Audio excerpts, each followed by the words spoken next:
Happy Sabbath, everyone. You know, it's my pleasure to be able to speak to you this lovely Sabbath. Before I get started, I was reminiscing a little bit the many days I spent with Marvella, father, one of my best friends. I was reminiscing how that I helped C.D. Brooks in his first Breath of Life crusade. How many conversations I had with Ella Cleveland, and how dear Ella Mosley was to me. And I was just thinking about that as that song was being sung. And I've done a lot of things. I've pulled tumors out of people's body bigger than your head. I breathed breath into bodies that was dying. Blood that was gushing out of people's body, I've been able to stop them from bleeding. Hearts that have stopped, I've been able to get it back beating. A lot of wonderful things. I've traveled over just about every inch of the corner of this world. I don't want to see any more of this world. I've seen enough of it. I'm tired of traveling. And yet, as I listen to those beautiful young people sing, I said, Lord, you know I want to sing. I can't sing. But everybody knows me that that's my greatest joy, is to be able to sing like those young people. I'll be willing to give up all the things that God has blessed me to do to be able to sing a beautiful song. I think I'll do it in the kingdom. My subject is the new amalgamation. Its connection with AIDS, the COVID conspiracy, and many other associated horrible things that have transpired. Father, which art in heaven, dear Lord, I call upon your grace to be with me this day, and Lord, would impute thy words in me, Father, that I will reflect your glory. Lord, you know, and I'm well aware I can do nothing of myself, but all the things that I've done, Lord, has been because of thee. And Lord, I seek to glorify thee. Bless us to this end. In Christ's name, amen. I work with septic toxemia. I've had good success working with it. Y'all don't know that. I just heard a prayer request about a dear brother dying of it. You don't have to die. Sometimes we wait too late and exhaust all vital forces. But if you would use the opportunity God has given us while it's available, it can make a big difference. You see, God has called for some of us to be medical missionary physicians and others to be medical missionaries. It's a difference. You see, a medical missionary physician is a person that has committed his life to help other people. His life has no value anymore. All his energy is to help others. So you stay up day and night studying, researching, trying to find solutions to problems. And after 56 years of doing that, I'm still finding myself studying and trying to find solutions. I just wish to God that I wouldn't feel like Elisha this morning. Lord, I know you've had 7,000 that would do this work. Lord, I'm looking for a few. We're about to start a medical missionary physician training school next week. People are coming in from all over the world to be trained as medical missionary physicians. We've been doing this every year. And I pray, God, that God can bring forth a crop of men and women that can meet the needs. When you hear these burden cries in the church, people sick and afflicted, we can stop praying amiss. We pray and we sit back with our hands folded, expecting God to do the work that he's designated us to do. You cause people to lose faith in prayer like that. God needs helping hands today. And the medical missionary work is the helping hand of the gospel. The church is not just a place of praise, but it's a church to go to work. Medical missionary work is a wonderful work. I didn't lose out on nothing at all. I gained everything. I tell people I live better than Donald Trump. I fly all over the world. People take care of me, and I don't have nothing to worry about. And I don't have a penny in my pocket because God take care of me. So looking at this AIDS conspiracy, we are told that in the time of trouble, there will be sick ones, plenty of them, that will need help. So because of the need, but also for their own sake, they should, while they have an opportunity, become intelligent in regard to disease, its causes, prevention, and cure. And those who will do this work will find a field of labor anywhere. I can live anywhere in the world right now. Anywhere. I was just offered a big mansion in Jamaica. I was offered a little island in the Pacific Islands. Are y'all hearing what I'm saying? I was offered to take over an institution in Germany, Romania. I have no interest in that. I've done my work. Now it's time for you to do some work. And I am well pleased to know that I've done what God told me to do. And I will continue to exhaust every vital force of my body until the very end. The test will come to you, and the test will come to the churches. The truth for this time, the third angel's message, is to be proclaimed with a loud voice.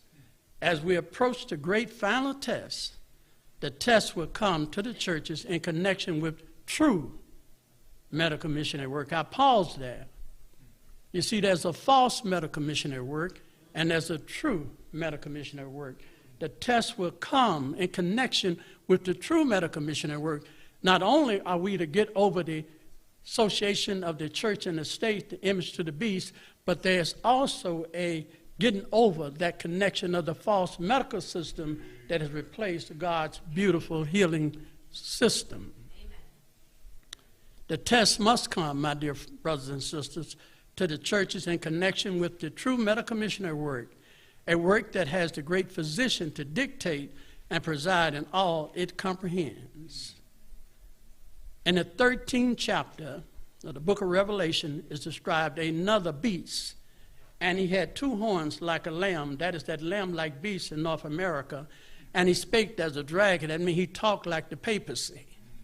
And he exercised all the power of the first beast. That first beast was the papacy before him, and caused the earth, which is North America, and them which dwell therein, to worship the first beast, which is the papacy, whose deadly wounds was healed. And he said to them that dwell on the earth, that they should make an image or likeness to the first beast, the papacy, which had the wounded by a sword and did live.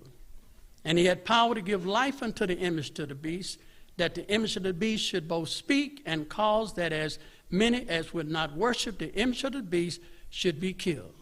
It is the image of the beast that's going to bring us troubled times. The persecuting power will begin with the image to the beast, and the paper power will be sitting back with his hand folded, letting his little son do his dirty work. The 200 beasts. It is the 200 beasts that is the cause the world to worship the first beast. So that 200 beasts will cause us to worship what? The papacy. And to form an image to that beast, which all must worship on pain of death.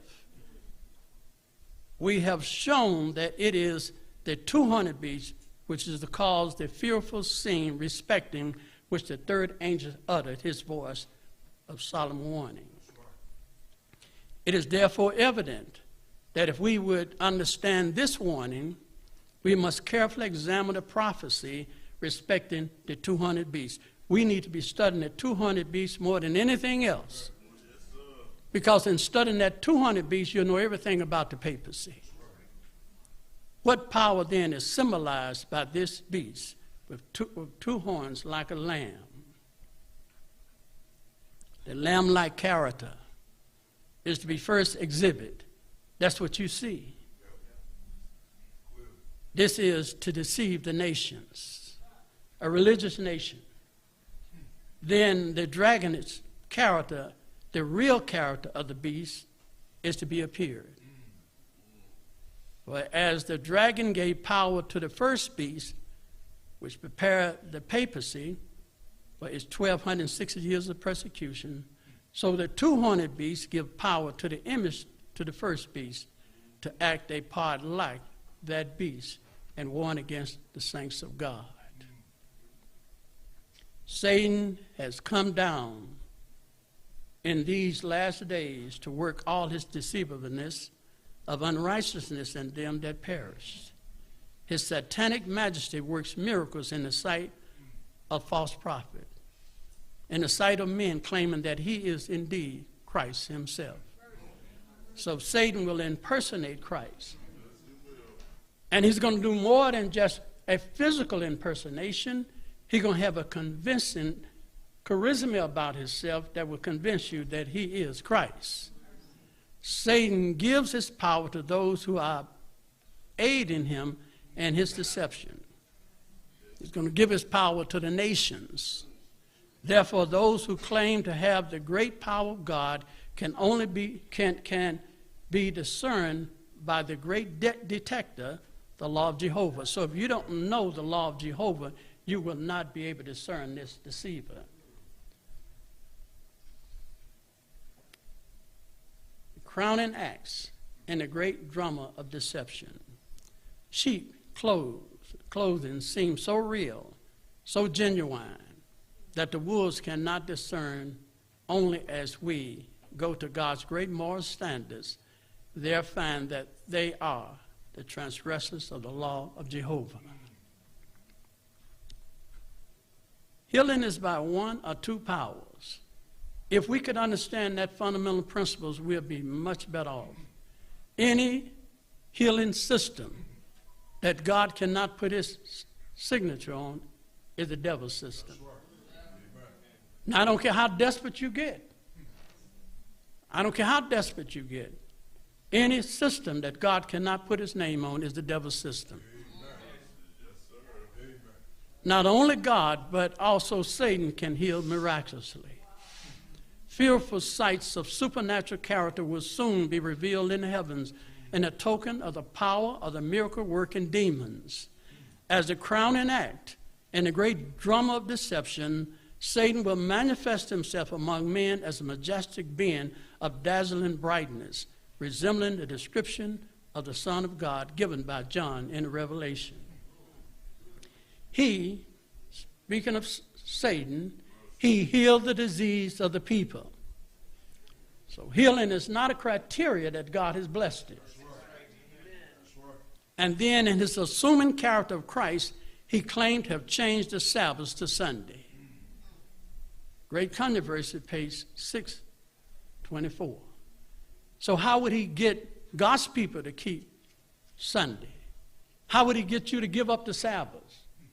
Not just by legislation only, but by convincing proof. When that little darling girl and that son get seriously ill, and you've exhausted all other medical possibilities, and yet you find that there's a cure, that somebody has a cure. In your desperation, would you accept it? And after you have been fully convinced that this man is of God, and he tell you that we have come to a time when no longer we are to advocate the Sabbath. The Bible said we are to be on guard against Satan's deceptive arts. He would take possession of human bodies, make men and women sick. Then he will suddenly cease to exercise his evil power, and it will be proclaimed that a miracle has been wrought. You see, Satan cannot actually heal, but he can so pretend and so look like he can heal that he can deceive us as if he can. And then he will suddenly remove from them his satanic power. They will then be regarded as healed. These works of apparent healing will bring who? Seventh-day Adventists to the test. So you can see healing and medical missionary work is going to be a part of this final message. To understand AIDS, I must take you back about 10 decades to a little town in Alabama. And there you will see the working of this lamb-like beast. They were told they'd get treated for their bad blood. Instead, hundreds of poor black men became participants unknowingly in a shocking and truly shameful chapter of American medical history. In 1932, the United States Public Health Service launched an unethical research project to examine the effects of untreated syphilis. The project was called the Tuskegee Study because it recruited 600 black men living in Tuskegee, Alabama. Researchers told the men that they were being treated for bad blood, a term used locally to describe anything from fatigue to anemia. They promised the men free medical treatment if they participated. While 2/3 of the men in the study were confirmed to have syphilis, not one received proper treatment for the disease they had contracted. So this was a study in which there was no consent on the part of those who were being studied, also deception on the part of the U.S. government. When penicillin became the recommended treatment for syphilis in the 1940s, Tuskegee researchers scandalously withheld the drug from the men in the study so that they could continue to chart the course of the disease when untreated. Many patients experienced damage to their vital organs and nervous systems, and for some, the lack of treatment led to death.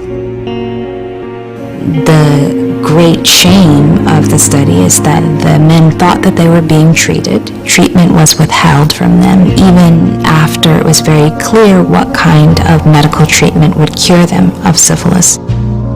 In 1972, an Associated Press article exposed the Tuskegee study after one of the participants brought the story to a civil rights attorney.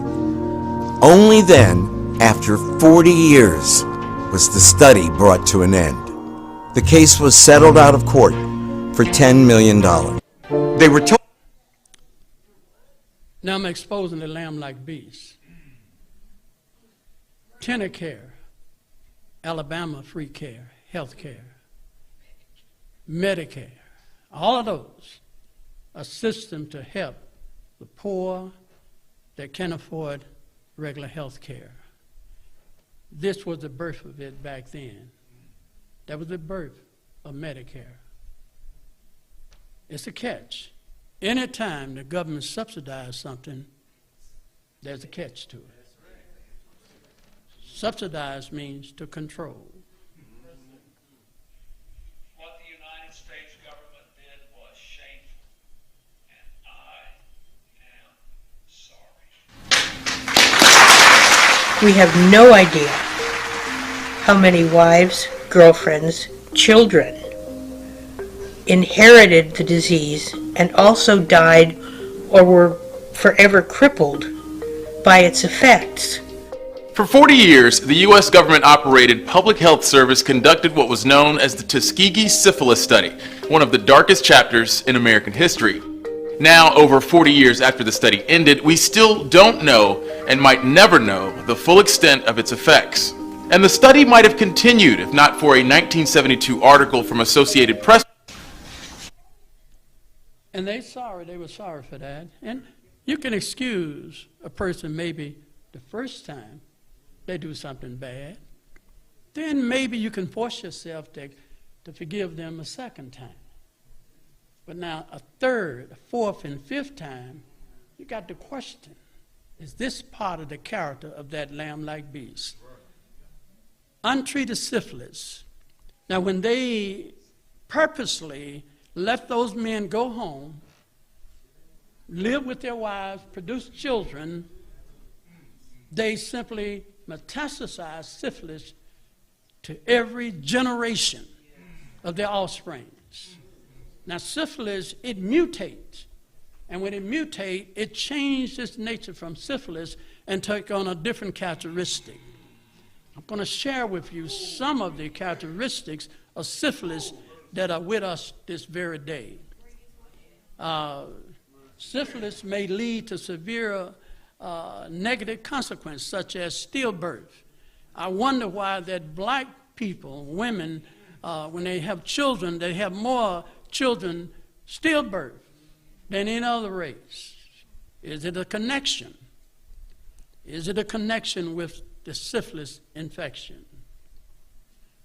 Here we can see that stillbirth among all races, in the white race, 4.71%.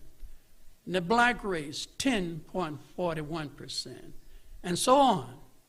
The black and the native Hawaiians are the highest level of stillbirth. Why? Are we made genetically weak? Did God create us a different species than the other races? I believe the great deceiver is manipulating because of our poor situation, our need of help. We trust a system that's got dragon-like character. So is there a possible complication? What are some of the possible complications of syphilis? What about HIV infection?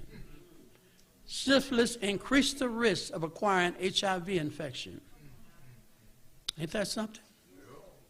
And not only that, gonorrhea and herpes and many other sexual transmitted diseases.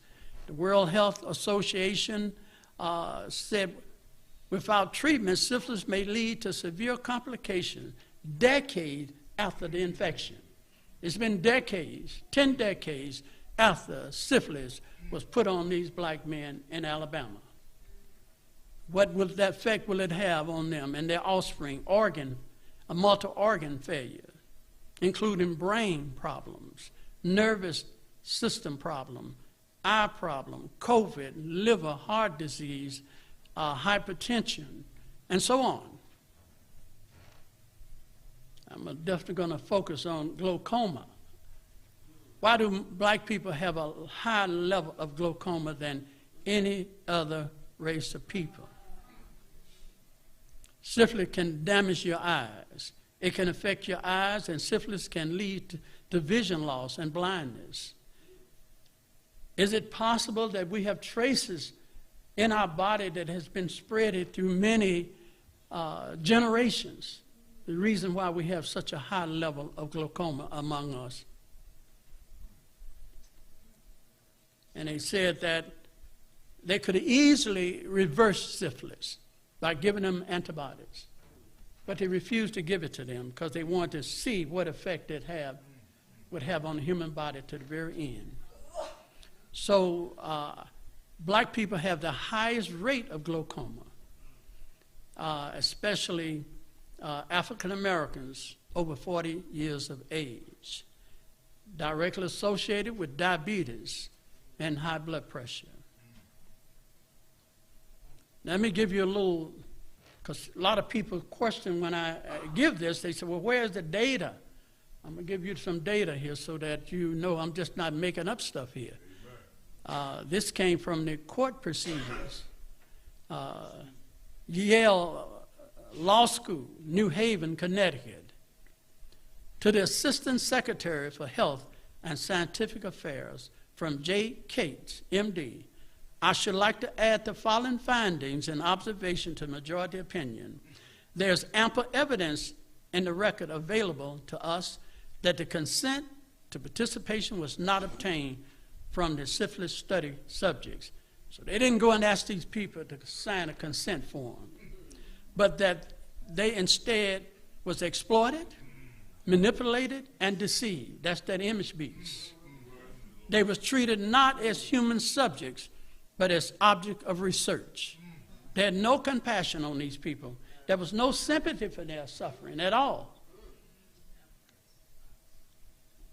And it went ahead to say it was known as early as 1932 that 85% of the patients treated in late latent syphilis would enjoy prolonged maintenance of good health and freedom from disease if they had used the antibiotics that was available, but they refused to give it to them. Negroes with untreated syphilis were far exceeding that in any comparable non-syphilitic group, and that cardiovascular and central nervous system involvement was 2 to 3 times as common. Why is cardiovascular and central nervous system disease so high and prominent among us? Why? Moreover, they said, we know now where we could only surmise before, that we have contributed to their ailment and shortened their lives. Why do black people have a shorter longevity than other race of people? They do. Why? These are some of the questions you need to ask yourself. One of the senior investigators wrote in 1936 that since a considerable portion of the Negro population remained untreated during the entire course of syphilis, an unusual opportunity arose to study the untreated syphilitic patients from the beginning of the disease to the death of the infected person. Ain't that something? These are humans. These are human talking about human people as if they are trash. And this is a system that you have your confidence in. Throughout the investigation, investigators seem to have confused this study with an experimental in nature, but syphilis was not a condition for which no beneficial treatment was available, calling for experimentation to learn more about the condition. They knew a lot about syphilis in Germany, so it wasn't no problem. They had to go and do that. For 40 years, the public health service physician tracked the effects of syphilis on 399 black men in Alabama. These men was not told they was in a medical study, nor were they told they had the disease, and they received no medical treatment. And they brought in the healthcare nurses, the community nurses. And these nurses were to gather up the information. They was not there per se to help these people, but they was to gather up data and send it back to the university and medical system that paid them to monitor the condition to the very end. Germ warfare declared against black folks. Now you're going to say, well, this man here, he's talking about race. Look, I'm going to show you. It wasn't about race. It was about opportunity. That's all. You're going to see they did it more than just on black folks. And the question we need to know, is it happening over again? And then it said that withholding of penicillin, that penicillin therapy should have been made available to the participant in this study, especially as of 1953, when penicillin became generally available. Withholding of penicillin after it became generally available amplified the injustice to which this group of human beings had already been subject. Who was doing this? I mean, who was behind this master plan? Let's see. Our best medical schools. During the year of 1928 to 1942, the cooperative clinical study in the treatment of syphilis were taking place in the syphilitic clinic of the Western Reserve University, Johns Hopkins University, Mayo Clinic, University of Pennsylvania, University of Michigan. These were just Bush schools. But now they're going to get the funding they need that made them a mega university today. And they did it on the blood of poor black people. Division of Venereal Disease, the United States Public Health Service, watch those people, provided statistical support, and financial support was provided by the United States Public Health Service and a grant from the Milbank Memorial Fund. Be aware of these memorial funds. You don't know what your money funding. You don't know. And Lord help us with this one here. It was clearly documentable in a series of letters to the health officials in Tuskegee, taking place between February 1941 and August 1942, is that known seropositive untreated males under the age 45 years of age from the Tuskegee study had been called for Army duty and rejected on count of positive blood. The local board was furnished with the list of 256 names. Why? Names of men under 45 years of age was asked that these men be excluded from the list of draftees needing treatments. They said, now don't you treat these men. They're in a project. According to the letter, the board agreed with this arrangement in order to make it possible to continue the study on an effective basis. It should be noted that some of these patients had already received notice from the local selected board to begin their anti-syphilitic treatment immediately. But they stepped in and said, no treatments. And you think that, okay, we're going to apologize. Okay, y'all made a bad mistake. The Tuskegee syphilis study, placed in perspective of its early years, is not an isolated event in terms of the general accepted condition and practice that prevailed in 1930. It's not the only one. It's the most evil experiment in history. And it gets scary. The truth is that we need only to look at recent human history to find real lives utterly distasteful evil. Worse yet, it is an evil perpetuated by the medical system. Here are some of the most evil experiments ever performed on human beings. Black and other people of color, women, prisoners, children, gay people have been the predominant victims.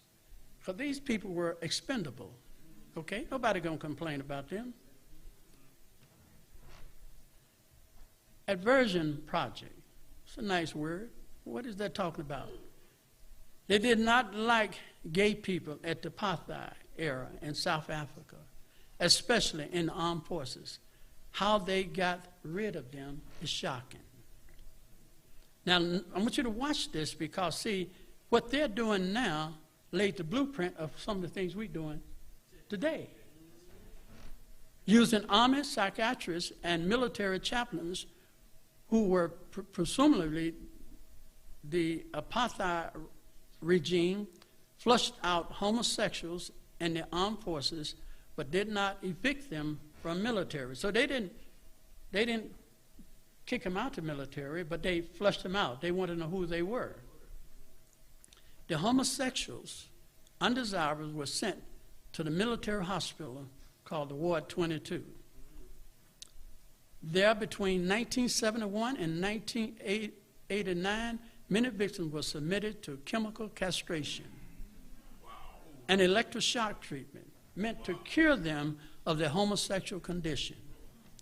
As many as 900 homosexuals, mostly 16 to 24 years old, who had been drafted and had not volunteered, were subject to forced sexual reassignment. Watch that word, sexual reassignment. Surgery. That's what we're dealing with today. You see, back there, they didn't know what this was, but you're going to see what that led to. Same as hysterectomies. The Nazis practiced hysterectomy on the Jewish women. Today is an acceptable medical procedure. The head of this project, Dr. Audrey Levin, went on to become a clinical professor at the University of Calgary. That's because he did such a wonderful job, and so they gave him promotion.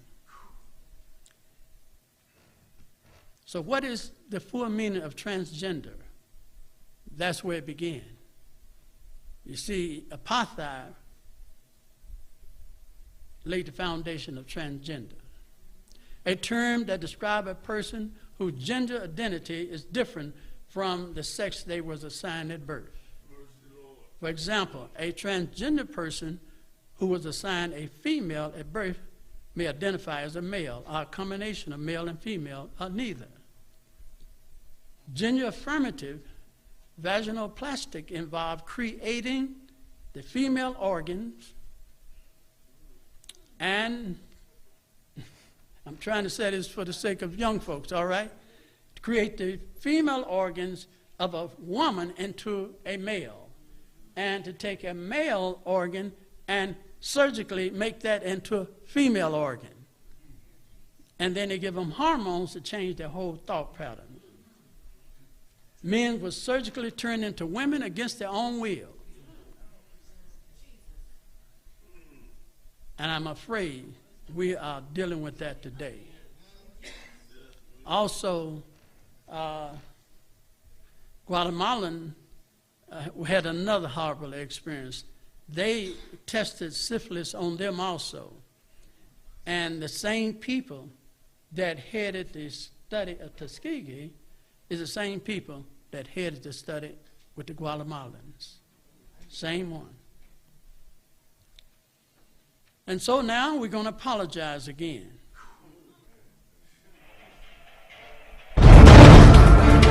I'm Christy Duffy for Smart Trend News. Reuters is reporting that the United States officially apologized Friday for a 1940s experiment that government medical researchers conducted on Guatemalan prison inmates.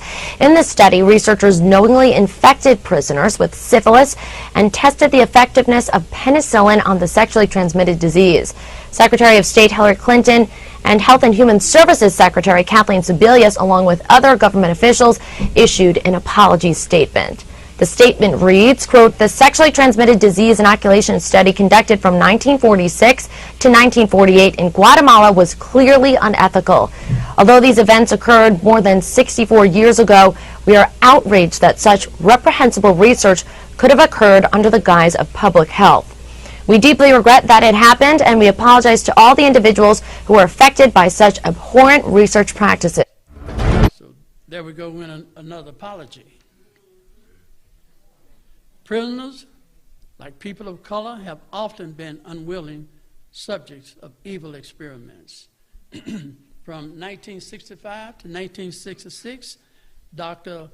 Kelman, funded by Dow Chemical, Johnson & Johnson, and the United States Army. What a group of people right there. That's the people that making all our drugs, conducted what deemed dermatological research on approximately 75 prisoners who was actually being studied was the effect of Agent Orange on humans. Now what they did is they gave these people a highly toxic chemical, dioxin, 460 times stronger than they should have. And what it did, it caused their skin to peel off their body. And they broke out in blackheads and cysts and boils all over their body. From that, they was able to make a well-known drug today, one of the most popular drugs today for dealing with people with acne and skin problems. I'm going to speed up because I don't want to hold y'all too long. Because it's, you know, but I just want you, I want to unmask this image piece. Radiation treatment, which is an acceptable thing. During the Cold War, the United States and the Soviet Union spent much of their time trying to figure out if they could survive a nuclear fallout. How much radiation could a human body take? This would be important information for the Pentagon to know in order to protect its soldiers in the event they was crazy enough to start an atomic holocaust. And in this scene, going to government choices for secret experimentations unknowing African Americans. From 1960 to 1971, Dr. Eugene, a radiologist at the University of Cincinnati, led an experiment exposing 88 cancer patients, poor, mostly black, to whole body radiation. And so what? They're trying to figure it out. They're trying to figure out how much radium a person can take. And they figured it out by what? Testing it on people.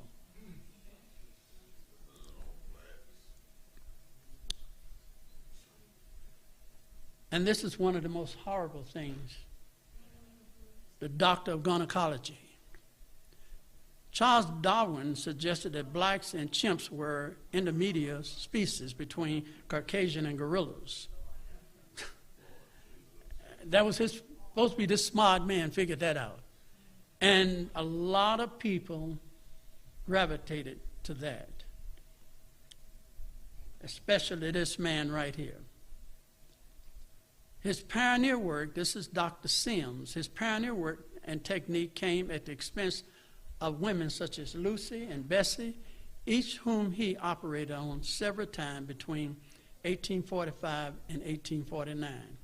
One of these slave women, according to Sims, on the record, underwent surgery 30 times. Not once did she receive any pain medication. Because he felt that black people didn't feel the pain like white people. And so he just strapped them down and opened them up. And they got a statue of him right now up in New York,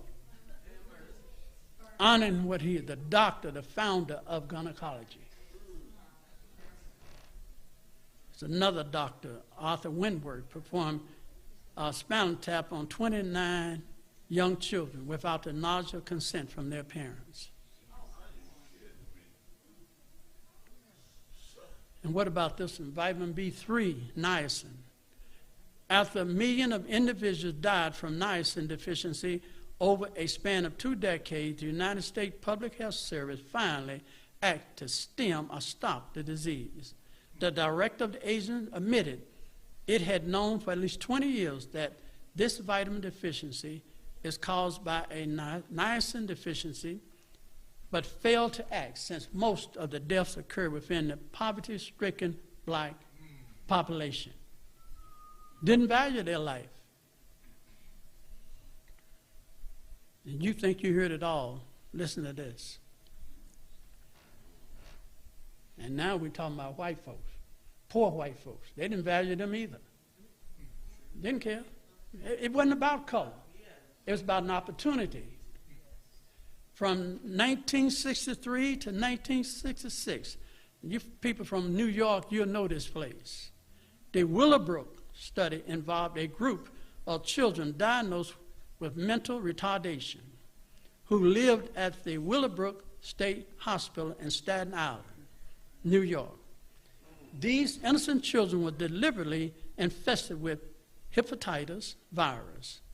Early subject was fed extract of stool from infected individual, and later subject to receive injections of more purified viral preparation. So they deliberately infected these people, these children, and then they took stool from infected individuals and fed it to the children. Now that's the nature of the beast.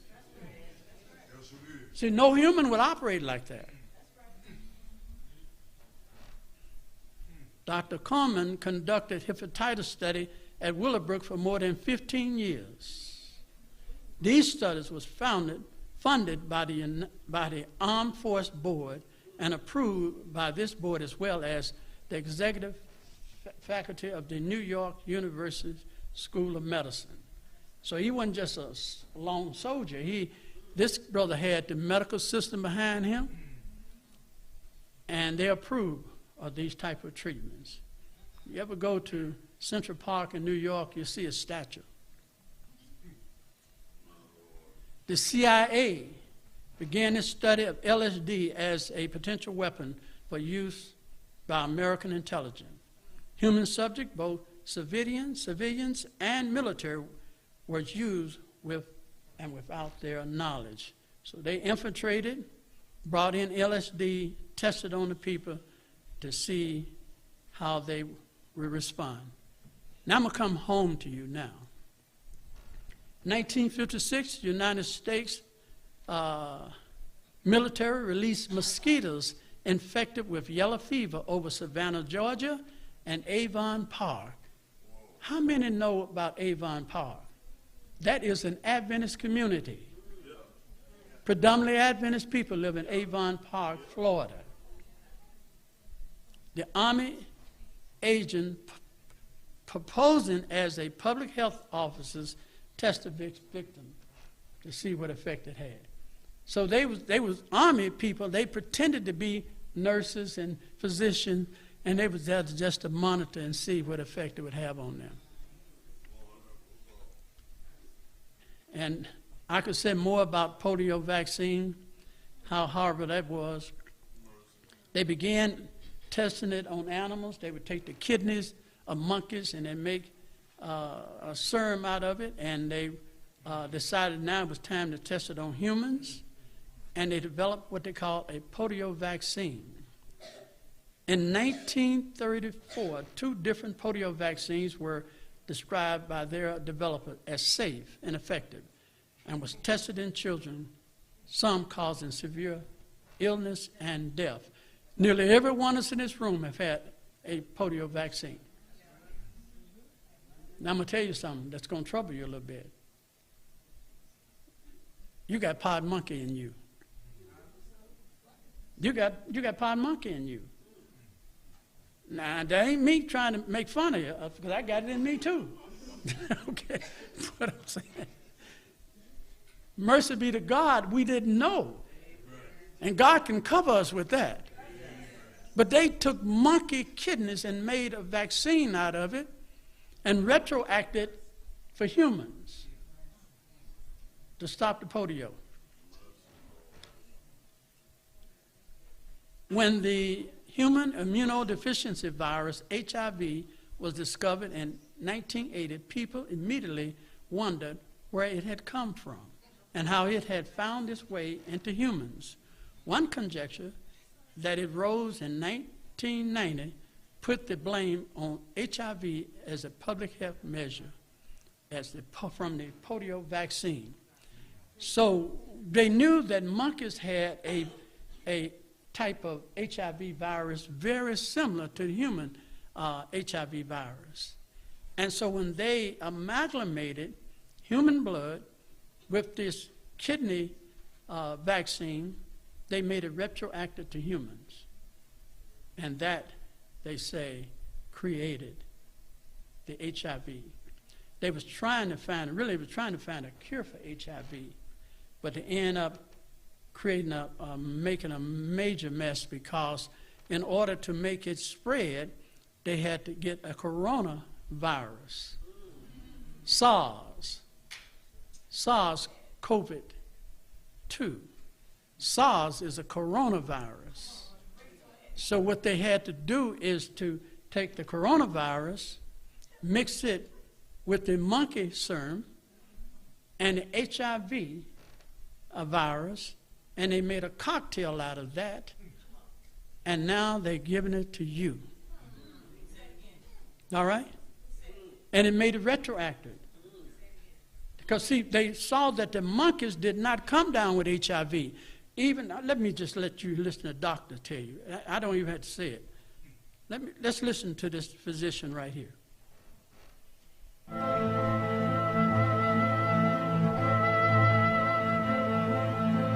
These people have suffered a lot and are dead now from this virus.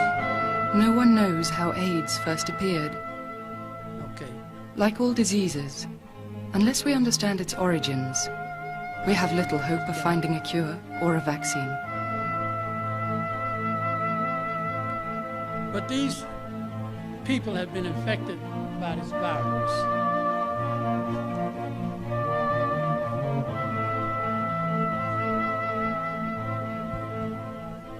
We're not going to be able to hide from this one, okay? Some have said that this is just not going to go away. And it's just human nature. It's a historical question. You could say it's almost not scientific. When you've got something of this importance, the mind just says, well, where did it come from?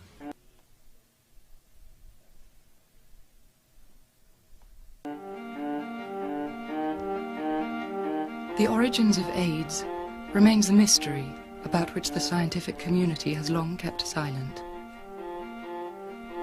Lack of Let me just talk through it then, because it's not, audio is not picking up.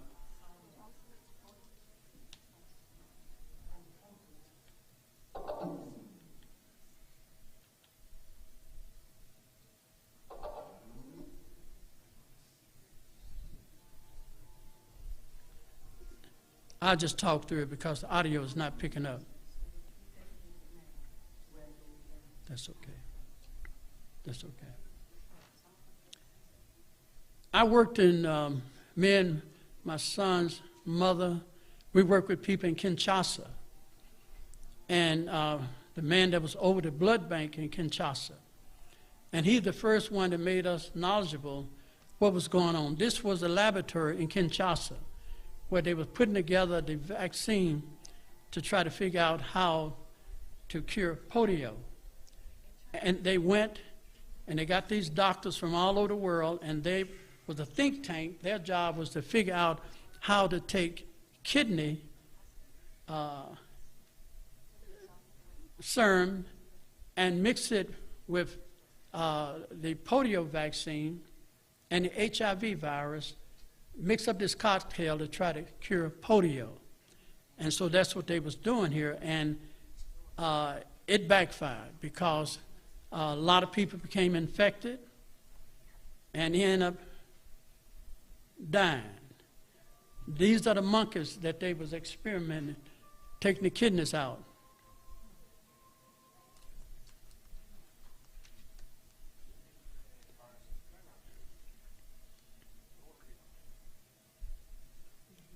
And I'm just going to move on because it's the fact that you can't hear it is really annoying. I'm not even going to deal with that.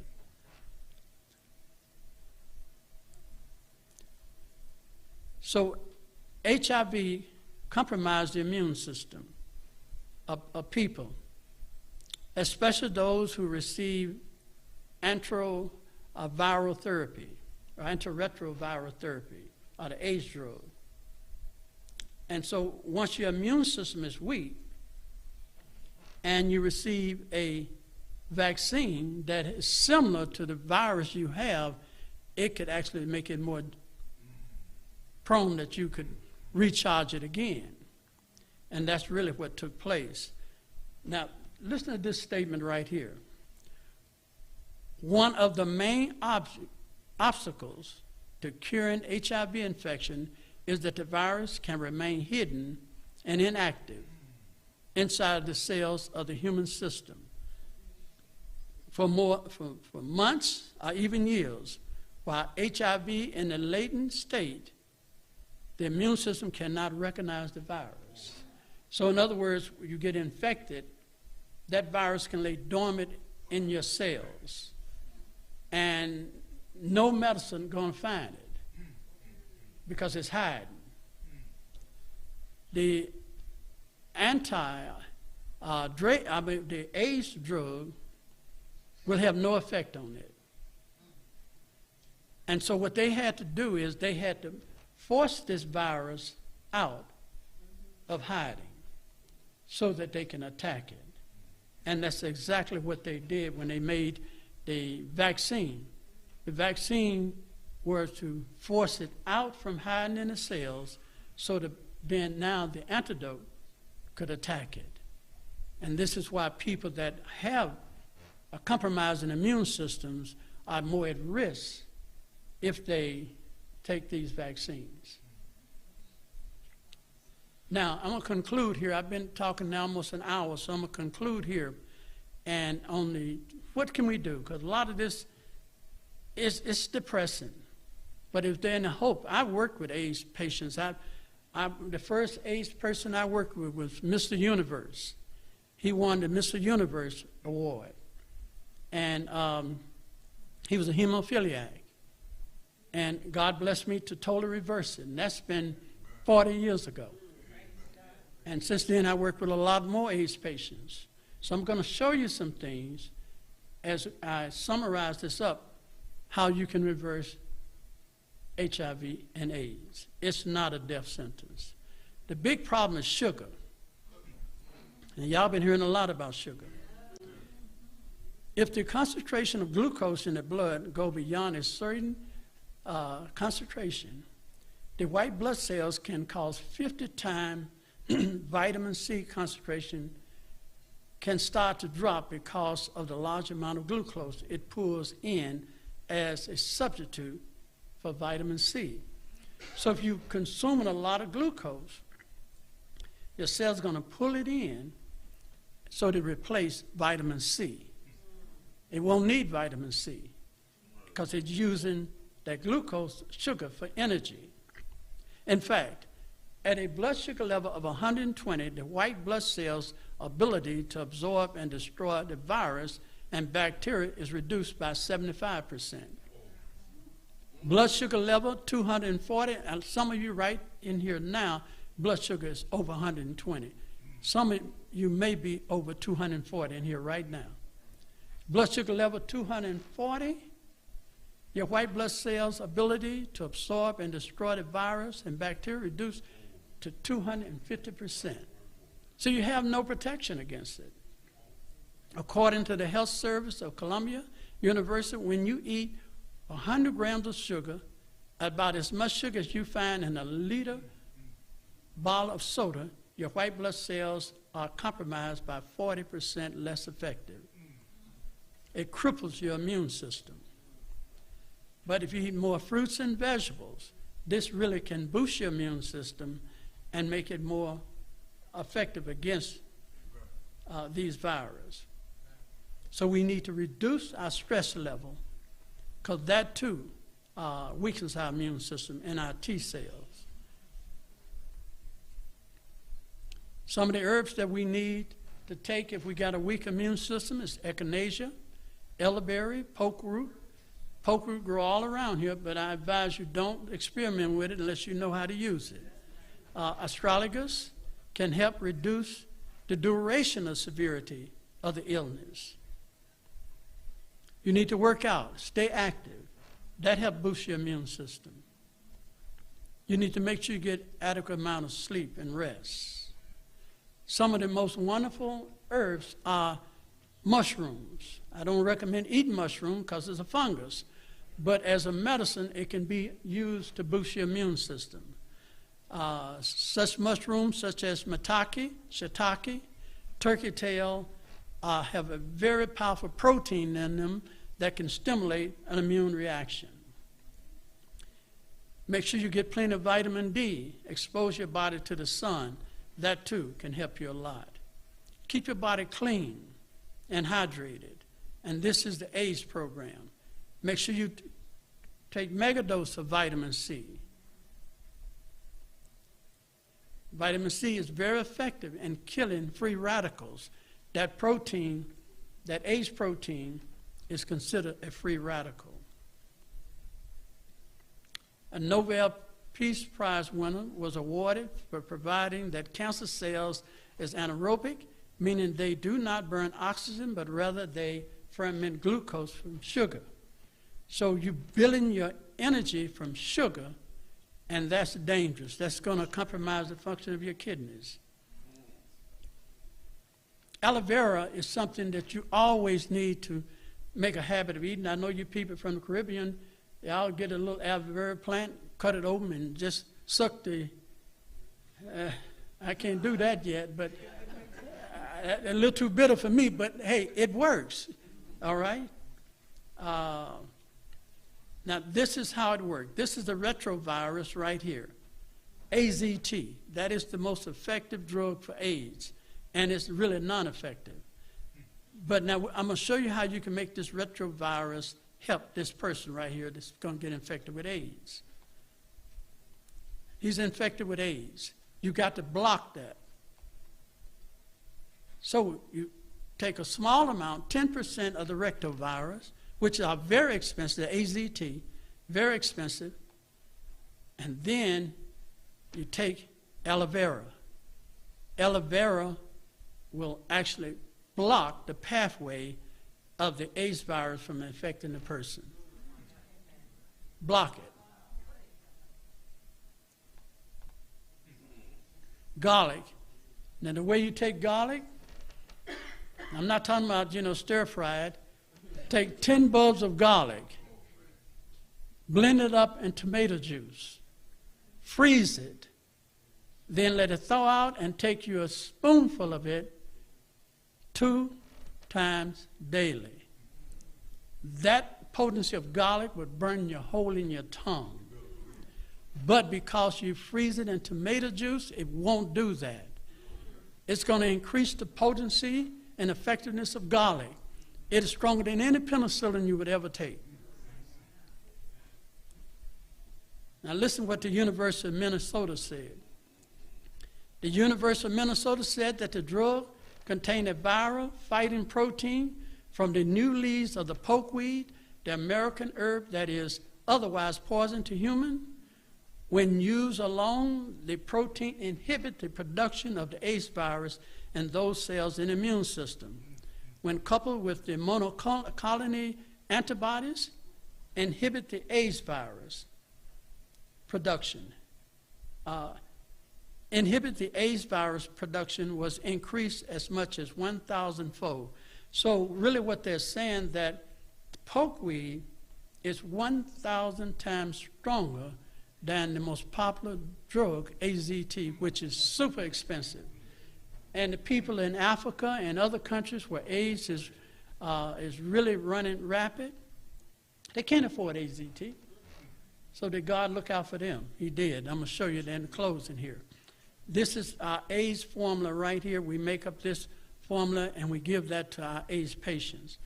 I'm not going to go through all of them for the sake of time.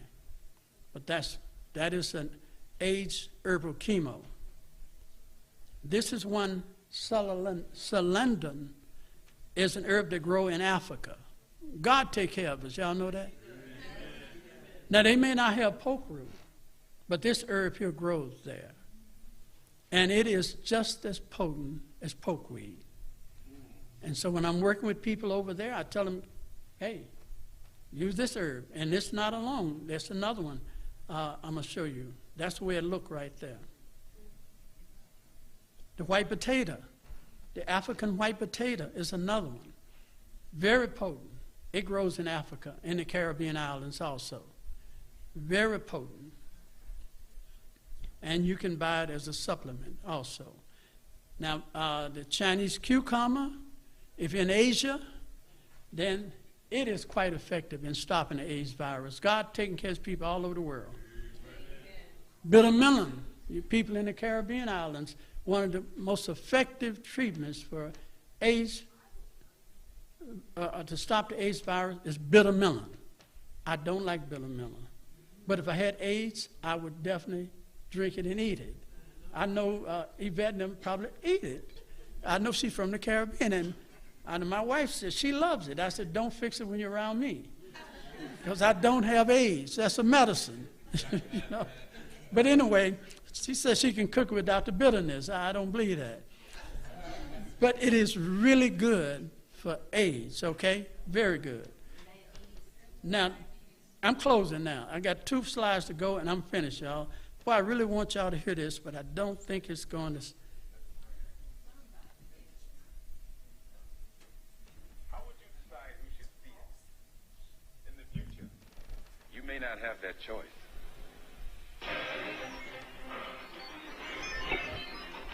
Every day, thousands of bits of your most private information are being coded, copied, and quantified without your knowledge. And this sometimes highly personal information about you, your family, and your business is being exchanged and used in ways you could never imagine. Business wants to make money, government wants to control you, and that's why they don't want you to have privacy rights. Evan Hendricks is the editor and publisher of a monthly newsletter called Privacy Time. I think we have a real internal, natural desire for privacy, and it's the kind of democratic right that we are going to keep fighting for, and that we are going to resist encroachment upon. But how can you prevent the total loss of personal privacy when the intricacies of our lives are chronicled in a massively shared computer file? Terry Cook is an ex-Los Angeles deputy sheriff and an expert on electronic surveillance. He believes the cashless society of the future may be the fatal blow to privacy.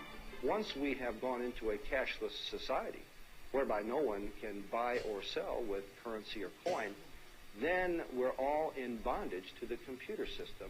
And of course, somebody, somewhere, has to be in control of that computer system. And who will that somebody somewhere be?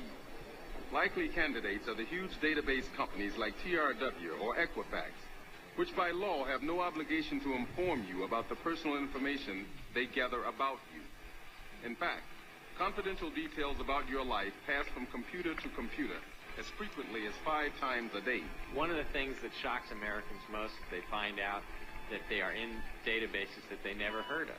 And what happens is people only find out about this when something goes wrong, when an inaccurate record leads to the denial of credit or the denial of employment, and then it's too late, really. The threat becomes even more ominous given the relative ease with which personal information can be accessed for criminal use. Stephen Shaw, a freelance journalist, became a victim of the computer fraud of the future, theft of identity. In 1991, a Florida scam artist hijacked Stephen Shaw's credit report. Using the personal information found in it, the thief was able to, for all intents and purposes, become Stephen Shaw. He had opened roughly 35 to 40 fraudulent accounts and racked up about $100,000 in charges on my identity. It took Shaw 3 years and thousands of dollars to rehabilitate his own electronic identity. Yet preventing such crimes is becoming increasingly impossible. Information has become a commodity. So I think if you extend that out and you throw in the growth of computer networks and how these various corporate databases are being linked, I think it paints a very, very scary view of the future. So far, American lawmakers have been slow to protect our individual rights when it comes to electronic privacy. One reason may be that the government depends on the same databases that it should be regulating. Governments are worried about controlling the population. They're worried about collecting taxes. And to do that, they keep perfecting their ways of tracking people through large databases. So on the government side, their fear of losing control is another thing that's driving the invasion of privacy of America. In the near future, we will all probably carry a single smart card in our wallet or purse. This combination credit card, ATM card, and national ID card will contain a microchip on which can be stored personal information, financial data, medical records, even x-rays. But some fear the smart card will someday be replaced by something even smaller, a biochip transponder. Injected under the skin, it will eliminate our choice to carry it or not.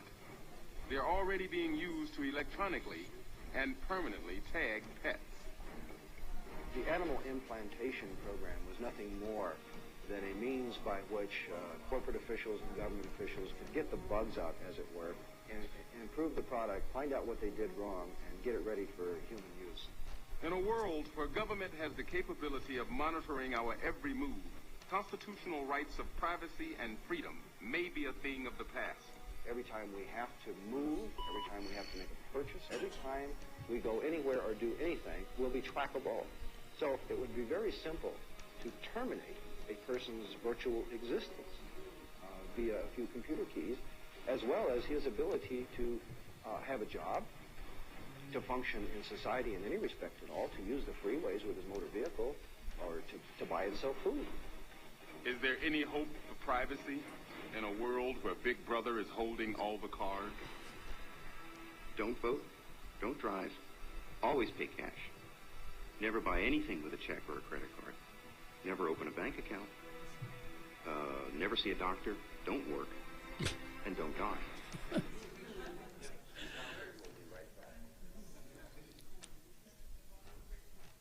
If half of that is true, we're in trouble. Now, I have in my billfold, I got a credit card, got a chip on it. And I'm aware of it that they can probably track me with that. I know they can track me with my cell phone. So I think we're in trouble. And it's not the fear make us be fearful. It should make us gather closer to Christ. See, some things we can't stop. This world going to do evil continuously. You're not going to stop that. But we can do one thing. We can make preparation. This sister was talking about preparing to live in the country, wilderness living. Yes. You know, and my closing thought is that I teach a class how to survive, you know, and I tell people, I said, I may not can outrun you. I will never outwalk you. But one thing I do know, wherever I am, you'll be there too. Because I know how to eat and survive in the wilderness. I know the herbs. I know what's good to eat. I know what not to eat. I know how to build me a house out of the trees. I built me a log cabin. I cut down pine trees and stripped the bark off of it and hewed it and built me a cabin in the wilderness. I know how to survive. So you can run past me, but I guarantee when I catch up, I have dinner waiting for you. Thank y'all so much for giving me this time to share this. I pray it didn't burden you, but at the same token, I hope it makes you aware that we're in troubled times.